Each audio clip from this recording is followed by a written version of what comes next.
Let's bring in James Dorsey now. He's a Middle East analyst and a professor at Singapore's S. Rajaratnam School of International Studies. Welcome again, James. So just referring back to that Associated Press report, they conducted interviews with people who claimed that they were US contractors guarding the aid at the Gaza Humanitarian Foundation.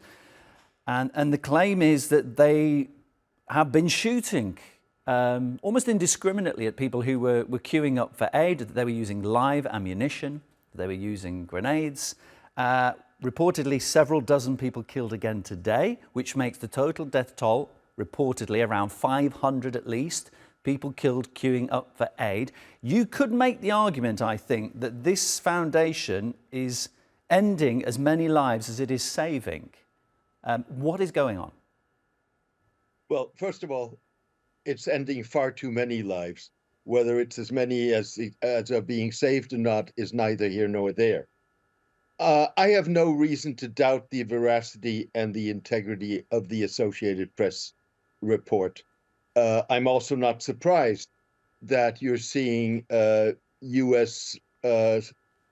private military contractors using live fire. These are not people who understand crowd control, who've been trained for crowd control, and therefore it's not much of a surprise. However, I think one also has to take into account that Palestinians desperately trying to get aid at militarized distribution points are basically being attacked by multiple forces. So you have the Israelis, and I don't doubt that. Having said that, the Israelis also claim that Hamas has been attacking them. And the Israelis are not the only ones who are claiming that. You're hearing that from the Gazan tribal leaders who are trying to protect aid convoys coming into Gaza, both from Hamas, but also from Israeli-backed gangs, like the one led by Yasser Abu Shabab. So you have a multiple number of forces involved here.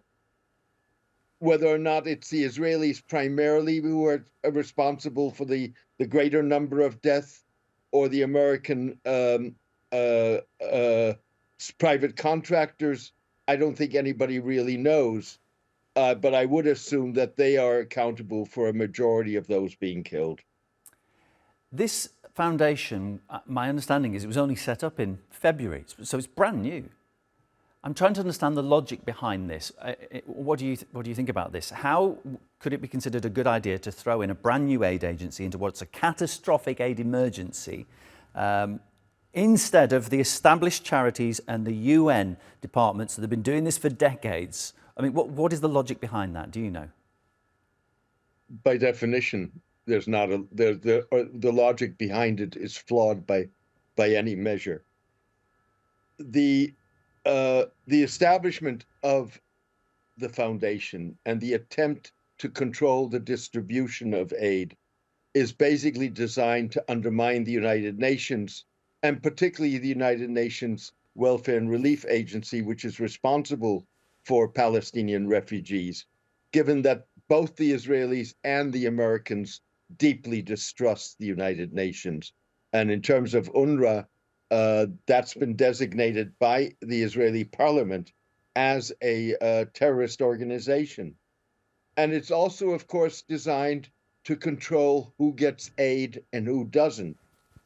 In a situation, the humanitarian crisis that Gaza confronts as a result of both Israel's war conduct and its cutting off for almost 3 or 4 months of the flow of aid into Gaza, there's no way that the Gaza Humanitarian Foundation can replicate the kind of infrastructure, experience, knowledge on the ground that the United Nations and its various agency has. James, good to speak to you. Thank you. My guest is Middle East analyst James Dorsey. Always a pleasure to be with you.